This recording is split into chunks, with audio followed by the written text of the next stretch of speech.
feeling here, so ask you the question first. सहमति असहमति जनतंत्र में होती रही है। साल 2025 में प्रधानमंत्री नरेंद्र मोदी के नेतृत्व में केंद्र सरकार ने विपक्ष के तमाम विरोध के बावजूद संसद में रिकॉर्ड कामकाज किया। 19 दिसंबर को संसद का शीतकालीन सत्र खत्म हो गया और इसी के साथ 2025 में आयोजित हुए संसद के तमाम सत्रों का भी समापन हो गया। संसद में इस साल कई बिल पास हुए और कई कानून भी बने। साल के अंत में आपको हम बताते हैं कि 2025 में कौन से प्रमुख बिल संसद से पास हुए और कौन कौन से कानून बने। इस साल मोदी सरकार द्वारा बनाए गए कानूनों में पहला है वक्फ संशोधन अधिनियम, जो 8 अप्रैल से लागू है। इसके विरोध में मुस्लिम पक्ष सुप्रीम कोर्ट भी गया था, जहां कोर्ट ने कुछ सुधारों के बाद इसे लागू कर दिया। सरकार ने बैंकिंग कानून संशोधन अधिनियम 2025 को 1 अगस्त से लागू कर दिया है। ये कानून भारत के बैंकिंग क्षेत्र को आधुनिक बनाने, जमाकर्ताओं की सुरक्षा बढ़ाने और सार्वजनिक क्षेत्र के बैंकों में सुशासन और ऑडिट गुणवत्ता में सुधार करने के लिए लाया गया एक महत्वपूर्ण कानून है। इसके बाद मोदी सरकार ने 1 अक्टूबर से ऑनलाइन गेमिंग विनियमन अधिनियम 2025 को भी लागू कर दिया था।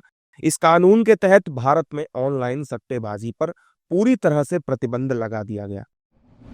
सरकार ने डीपीडीपी नियम 2025 को 14 नवंबर से लागू कर दिया। ये कानून नागरिकों के डेटा की सुरक्षा सुनिश्चित करने के साथ ही उनके डेटा पर उनको पूरी तरह से नियंत्रण भी देता है। मोदी सरकार द्वारा 21 नवंबर से लेबर कोड 2025 को भी लागू कर दिया गया है। इसके अंतर्गत 29 पुराने लेबर कानूनों को बदलकर 4 नए कानून जोड़े गए हैं।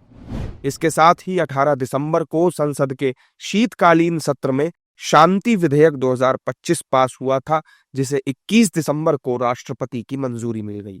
इसके कानून बनने के साथ ही परमाणु विद्युत संयंत्रों के निर्माण और संचालन में निजी क्षेत्र की भागीदारी भी सुनिश्चित हो गई है। वहीं संसद में 18 दिसंबर को ही वीबी जी रामजी विधेयक 2025 भी पारित किया गया, जिसे 21 दिसंबर को राष्ट्रपति से मंजूरी मिल चुकी है।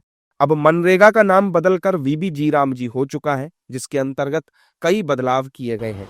इसके साथ ही मोदी सरकार ने इस साल एक कानून ऐसा भी बनाया है जो 1 अप्रैल 2026 से लागू होगा। इस कानून का नाम है आयकर अधिनियम 2025, जिसके अंतर्गत पारदर्शिता बढ़ाने, मुकदमेबाजी कम करने और टेक्नोलॉजी के साथ तालमेल बिठाने का प्रयास किया जाएगा। मोदी सरकार द्वारा 2025 में लाए गए ये कुछ प्रमुख कानून हैं जो आम लोगों के जीवन पर व्यापक असर डालेंगे, साथ ही रोजमर्रा के जीवन में आने वाली परेशानियों को दूर करेंगे। इसके अलावा ये तमाम कानून आने वाले वर्षों में देश की राजनीति और नीतियों की दिशा तय करने में भी अहम भूमिका निभाने वाले हैं।